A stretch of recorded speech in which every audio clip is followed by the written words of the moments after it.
Hello అండి. అందరికీ నమస్కారం అండి. అందరూ ఎలా ఉన్నారు? బాగున్నారా? నేనండి ఈరోజు మా రాధాకృష్ణ యూట్యూబ్ ఛానల్లో ఏం కర్రీ చేస్తున్నానంటే దోసకాయ టమాటా అండి. దోసకాయ టమాటా కార్తీక మాసం కదా, కార్తీక మాసం పూజలు, వ్రతాలు, నోములు వీటిలో భాగంగా మరి మామూలు కర్రీసే కదా, మనం కూరగాయలు వండుకుని తినాలి కదా, నీసు కర్రీస్ తినకూడదు కదా. అందుకని ఈరోజు ఆ కార్తీక మాసం కూడా లాస్ట్కి వచ్చేసింది రండి. అయితే ఈరోజు నేను దోసకాయ టమాటా కర్రీ చేసి మీ అందరికీ చూపిద్దాం అనుకుంటున్నానండి. ఇదిగో దోసకాయ టమాటా కోసుకుని చిన్న చిన్న ముక్కలు కట్ చేసి పక్కన పెట్టుకున్నాను. మరి ఈ నెల రోజు స్వామివారిని మనం చక్కగా పూజించుకున్నాం కదా, ఆ కర్రీ ఎలా చేయాలి, అందులో ఏమేమి వేయాలి చేసి మీకు చూపిస్తాను. మీరు కూడా చూసేయండి. మరి ముందుగా ఆయిల్ వేసుకుని ఒక చిటికెడు పసుపు వేసుకున్నాను. ఇప్పుడు వచ్చేసి ఆవాలు, సాయిపప్పు ఇవన్నీ వేసుకోవాలి కదా, మరి మనకి చాలా టేస్టీగా ఉంటుంది. కొంచెం జీలకర్ర కూడా వేస్తానండి, కరివేపాకు జీలకర్ర కూడా వేస్తాను. అవి వేగేసిన తర్వాత కోసుకుని పక్కన పెట్టుకుని ఉల్లిపాయ ముక్కలు వేసాను కదా, ఇవి చక్కగా వేగుతున్నాయండి. నేను ఈ ఉల్లిపాయ ముక్కలు వేగేలోపు మా ఫ్రెండ్స్ అందరికీ ఒక చిన్న కథ చెప్పనా, మరి వింటారా? నేను చెప్పే కథ. కరివేపాకు కూడా వేస్తున్నానండి. నీతి ఏంటంటేనండి, ఒక మంచి పని మరో మంచి పనికి ప్రోత్సాహం ఇస్తుంది అనమాట. ఈ కథలన్నీ మా నాయనమ్మ గారు నేను చిన్నపిల్లప్పుడు చెప్పేవారు అనమాట. ఇప్పుడు మా ఫ్రెండ్స్కి తెలిసిన వాళ్ళకి తెలుస్తుంది, తెలియని వాళ్ళకి నేను చెప్పేది కథ ఏనండి. పూర్వం అండి ఒక రైతు, రామయ్య అనే ఒక రైతు ఉండేవాడంట. మా నాయనమ్మ గారు నాకు చెప్పేవాళ్ళు, నేను ఇప్పుడు మీకు చెప్తున్నా. రామయ్య అనే ఒక రైతు ఉండేవాడంట. అతను వ్యవసాయం చేసేవాడు, రైతు కదా, మరి వ్యవసాయం చేయాలి కదా. రైతు వ్యవసాయం చేస్తూ ఉంటే పొలం దున్నుతున్నాడంట. ఒకసారి పొలం దున్నుతుంటే అతని పొలం గట్టు మీద వాళ్ళలో ఒక రాబోందు చిక్కి అతని కంట పడింది. పడేటప్పటికి అతను ఏం చేశాడు, రాబోందుని చూసి పాపం జాలితో, ఇది పక్షి కదా, మన్నేం చేస్తుంది, మనం దాన్ని ఏదైనా చేయాలి కానీ అని జాలిపడి ఆ పక్షిని వదిలేశాడు. ఆ వలలో నుంచి తీసి బయటికి వదిలేశాడు. ఎగిరిపోమ్మా, వెళ్ళిపో, నీ దారి నువ్వు వెళ్ళిపోమని పంపించేశాడు.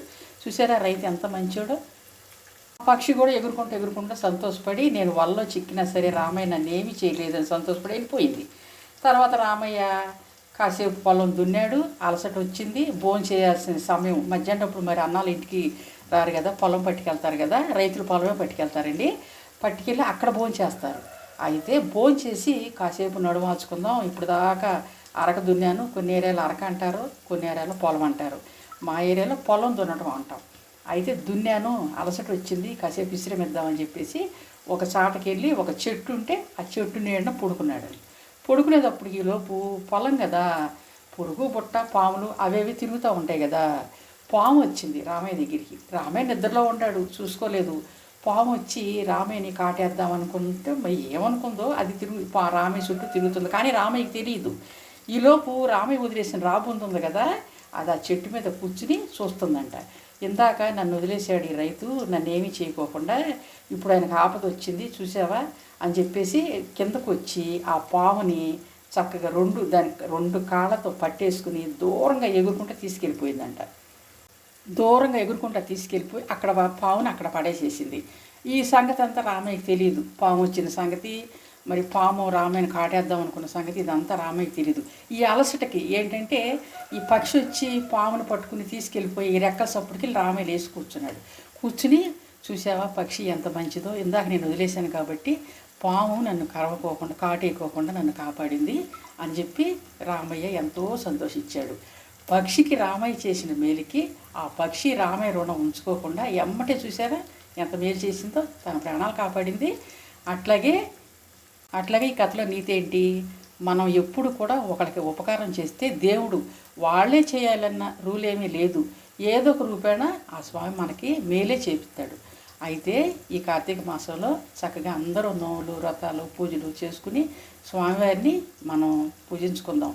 రామయ్య చూసారా ఎంత చక్కగా, అది రాబోంది కదా, దాన్ని నేను కొట్టేసి తీసి అవతల పాడేసేస్తే ఏం చేస్తుందిలే అనుకోకుండా వదిలేశాడు. అది కూడా ఏం చేసింది రామయ్యని, రైతు అలసిపోయి నిద్రపోతున్నాడు, పాము వచ్చింది కరవటానికి అని చెప్పి తను చేసే సహాయం తను చేసింది. అట్లాగే ఎప్పుడైనా సరే మనం ఒకరికి ఉపయోగపడితే దేవుడు వాళ్ళ ద్వారాగా కాకపోయినా వేరే వాళ్ళ ద్వారాగా మనకి ఏదో ఒకటి మంచి చేస్తాడు అనేసి నేను నమ్ముతున్నాను. మా ఫ్రెండ్స్ అంతా కూడా నమ్ముతారని అనుకుంటున్నాను. ఈ కథ మా నాయనమ్మ గారు చెప్పేవాళ్ళు.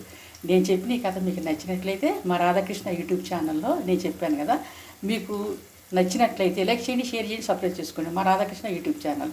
ఇంకా ఉల్లిపాయలు మగ్గిపోయినాయండి. నేను కథ అంతా స్టోరీ చెప్పేశాను కదా, ఉల్లిపాయలు చక్కగా మగ్గేసినాయి. ఇప్పుడు ఏం చేస్తానంటే టమాటా ముక్కలు, దోసకాయ ముక్కలు ఇవన్నీ ఇందులో వేసేస్తా. నేను కథ చెప్పే లోపు ఉల్లిపాయలు మగ్గిపోయాయి. చూసారా మరి? అదనమాట. ఎవరికైనా సరే మనం మంచి చేయాలి, చెడు చేయకూడదు. అది దేవుడు ఇంకొక రూపాయన మనకు చేపిస్తాడు.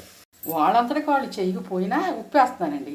వాళ్ళంతటికి వాళ్ళు చేయకపోయినా ఇంకొక రూపాయన దేవుడు చేపిస్తాడు. అంటే వేరే వాళ్ళు మనకి మంచి చేస్తేనే మనం చెయ్యాలా అంటే అది రీజన్ అలా కాదు. మన వంతు సహాయంగా మనం ఎదటోళ్ళకి ఎప్పుడు కూడా అన్యాయం చేయకూడదు, మంచి చేయాలి. అవునంటారా కాదంటారా? మా రాధాకృష్ణ యూట్యూబ్ ఛానల్లో కామెంట్ పెట్టండి. మరి నేను మీకు స్టోరీ చెప్పేశాను. నా ఉల్లిపాయలు మగ్గిపోయింది. ఇప్పుడు టమాటాలు వేసి ఉప్పు కూడా వేసుకుని చక్కగా ఇదంతా తిప్పేసుకుంటున్నాను. తిప్పుకున్నాక ఏం చేస్తానంటే దీని మీద మూత పెడతా. మూత పెడితే మగ్గుద్ది అనమాట. ఇందులో కొత్తిమీర కూడా వేస్తానండి. అది ఇప్పుడు కారం వేస్తాను. ప్రస్తుతానికి కారం వేసాను కదా, ఇది బాగా తిప్పేసుకుని మూత పెట్టి కొత్తిమీర కూడా వేసి ఒక చుక్క నీళ్ళు పోస్తానులేండి. కొత్తిమీర వేస్తున్నానండి. కొత్తిమీర టమాటాలండి ఇప్పుడు బాగా వస్తాయి, సీజన్ అనమాట.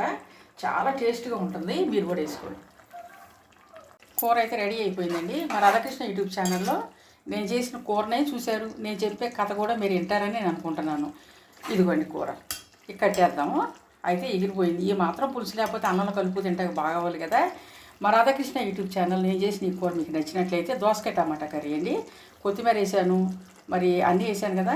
నచ్చినట్లయితే లైక్ చేయండి, షేర్ చేయండి, సబ్స్క్రైబ్ చేసుకోండి. చాలామంది అండి గంట సింబల్ ఉంటుందంట, గంట సింబల్ కొట్టండి. అప్పుడు ఏంటంటే నేను పెట్టే ప్రతి వీడియో మీ దాకా తొందరగా వచ్చేస్తుంది. గంట కొట్టండి ప్లీజ్ అండి. మేము ఛానల్ కొత్తగా పెట్టుకున్నాము, రాధాకృష్ణ యూట్యూబ్ ఛానల్. అయితే ఈరోజు ఈ వీడియో ఇంత తాపేస్తాండి. రేపు మళ్ళీ ఇంకొక వీడియోతో మీ ముందుకు వస్తాను. బాయ్ అండి, బాయ్. కొత్త వాళ్ళు ఎవరైనా చూస్తే సబ్స్క్రైబ్ చేసుకోండి ప్లీజ్ అండి. మేము ఈ ఛానల్ కొత్తగా పెట్టుకున్నాం. ఇదిగోండి నేను కట్టేస్తున్నాను.